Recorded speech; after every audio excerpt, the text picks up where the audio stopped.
Okay, video 2 about paper number 3. So that process you go through of claim, evidence, explanation or analysis, and then linking back to the original claim. That's the basic structure for what you'll do in each of your body paragraphs, even though it's going to look a little different in the paragraphs, let's say about the inventor versus the paragraphs about comparing and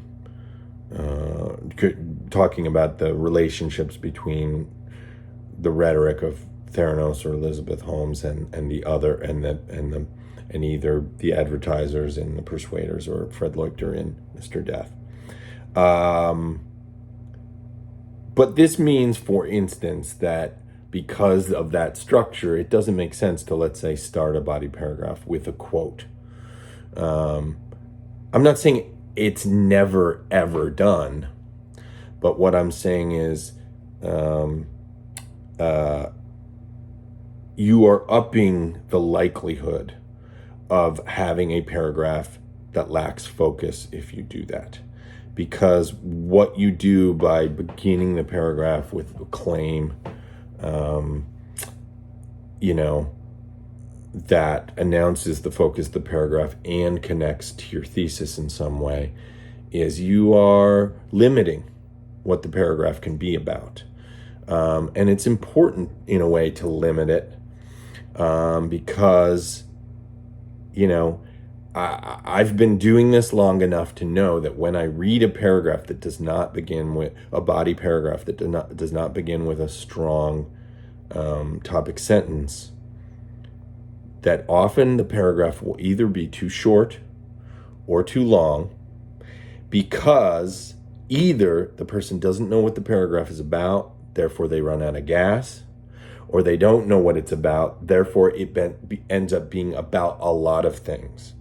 And so the way you end up having a paragraph that's of a sort of reasonable length and, is that you announce what it's about, you explore that, and then when you're sort of done exploring it, you're done with the paragraph. Now, I will say that of ethos, pathos, and logos, in the first part of the body of this essay, I could imagine that if one of those aspects of the rhetorical triangle were going to have more than one paragraph devoted to it, the one I would think it would make sense to explore more deeply would be logos, because that's essentially why the film got made, is because of the problematic nature of Theranos's or Elizabeth Holmes's relationship to logos. Now, you might be going, but wait a second, because if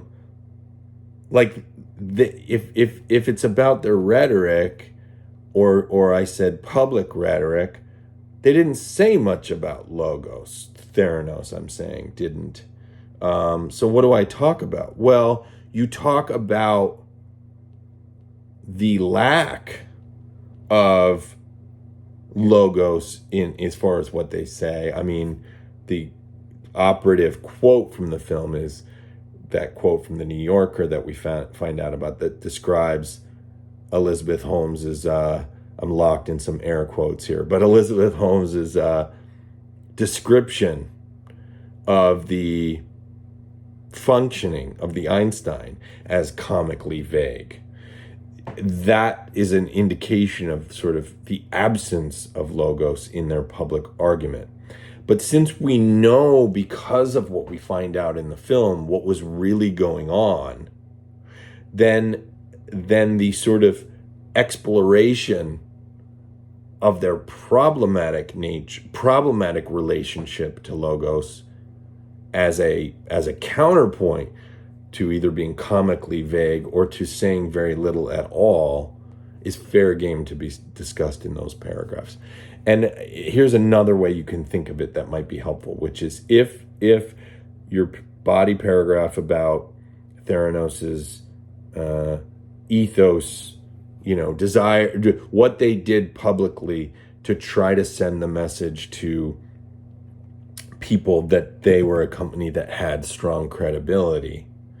If that's what you do in your ethos paragraph, and in your pathos paragraph, you discuss in what ways did Theranos try to jerk at the heartstrings of consumers to try to get them, or jerk at the heartstrings is certainly one of them. And one example I would point you to is we do see one TV commercial that they show in the film where there's a sort of grandmother, mother, and daughter or granddaughter, and the mother and granddaughter are giving to the grandmother like a Theranos coupon, and they're expressing, that this is just because they love her so much. And you see the little girl, there are tears running down her face and stuff. This is a very concrete example of the pathos appeals. But it's not the only one, and that's also not the only emotion they're appealing to.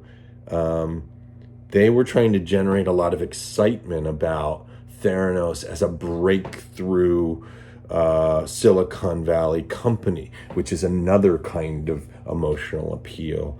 And I think you know where I'm going with that one, but I'm going to leave it there on that one.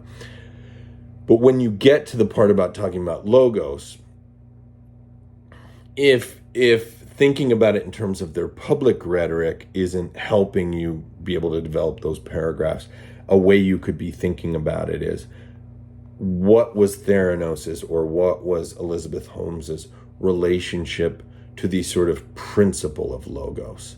How seriously did they take the importance of logic, reason, facts? And in their case, that would connect to the science of what they were doing, the functionality of what they were doing, the safety. Because what good is a blood test if it can't be done safely?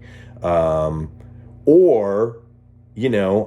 think you could safely say, when we read the things about the levels of deception that are going on within the company and so forth, or between the company and the public, that all goes against the principles of sort of logic, reason, facts as well.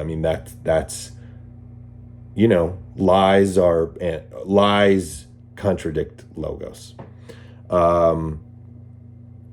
Lies couldn't go under the heading of logos. So if they're lying, or they're deceiving or something, then that is kind of an anti-logos act. Okay, so I'm going to move on here and go to the conclusion, and about that I would say, the first part of your conclusion should address the inventor, that film first. And again, the central question I would say is, what's the significance of what you've discussed above? And so in a way, if you're addressing that first in your conclusion, you'd be in a way talking about what's the significance of having talked about what I talked about in the first part, answering part one of your thesis, or in the first part of the body of your essay. And then as you go on, just like in the essay that came before, you're going to transition from talking about just the inventor to talking about the inventor in conjunction with the other two films. It'll lead you to close in your thesis, or you could transition at some point in your I think I said thesis, but I mean in your conclusion, to talking about what are the takeaways from having studied all three of these. What did we learn about rhetoric in this regard? Certainly not just what does ethos mean, what does pathos mean, and what does logos mean, but what's the theme running through this course? Why did I have you watch these three films, or what do they have in common? And I don't want to be secretive about this. I think it connects back to basically the centrality of logos, of the fact that again, as I've said throughout the semester, I am not knocking pathos or ethos. These are very important parts of rhetoric, and one should try to use them well, and it's a totally legitimate and excellent part of an argument and so on. But, and you could employ pathos in a way in this essay in terms of making the case at some point of the way in which Elizabeth Holmes put people's lives at risk. That there are people out there with serious diseases that needed reliable blood tests to be able to proceed with their treatment.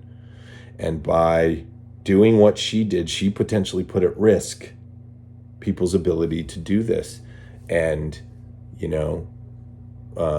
that is significant, and it could, beyond just talking in an abstract way, which is a more logos way, about that it was wrong what she did, one could even entertain the idea of the kind of harm she could have brought to people, which would be a way in which you could incorporate pathos in your argument to make your point more strongly. And I think you could particularly do that in your conclusion. That said, you wouldn't want to do it by glossing over the logos. You wouldn't want to do it by not being clear about the important facts we find out in the movie that show us this. And so, part of what I want you to take away from the course is the fact that whether it's Fred Leuchter or Elizabeth Holmes, there were some serious problems with logos, with their arguments. There were some serious problems with logos with the arguments of some of the advertisers. Now, you could argue about how consequential that was. I think we can probably see that the latter two cases are potentially more consequential than the initial, but it doesn't mean that there's nothing to say about the potential consequences of the choices of advertisers for glossing over, skipping, or just abandoning logos altogether. But it's certainly glaringly true by the time we get to the last case, which is why she's going to prison for 11 years, apparently.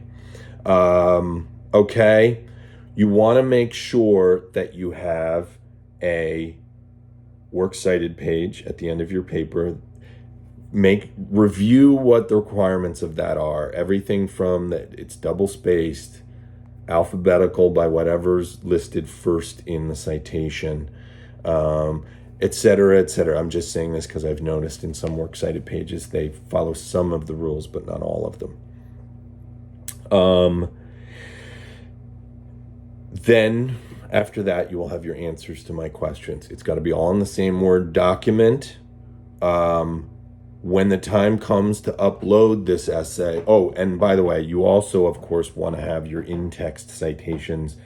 I would say particularly where you have quotations from the film. That's the place where you absolutely need them. And that's going to need the timestamp of the beginning of when somebody was talking to the end. And hopefully the context of the essay will be such that, if you've said who said it, we'll know what film. I mean, if it's in the first part of the body of your essay, we're going to know that you're talking about the film The Inventor. It might get trickier in the paragraphs where you're talking about two different films, but just make sure that if you say Fred Leuchter, we're going to know it's from Mr. Death. And so to create a context in which it's clear. If it's not clear, you need to include the name of the film in there with the timestamp, and the Purdue OWL link explains that, okay? And the last thing I will say is just make sure when the time comes that you for sure are uploading the correct Word file, because once you submit, you can't withdraw, okay? I'm going to leave it there for now. I hope that's helpful. Good luck on all of it, and I'll be in touch again soon.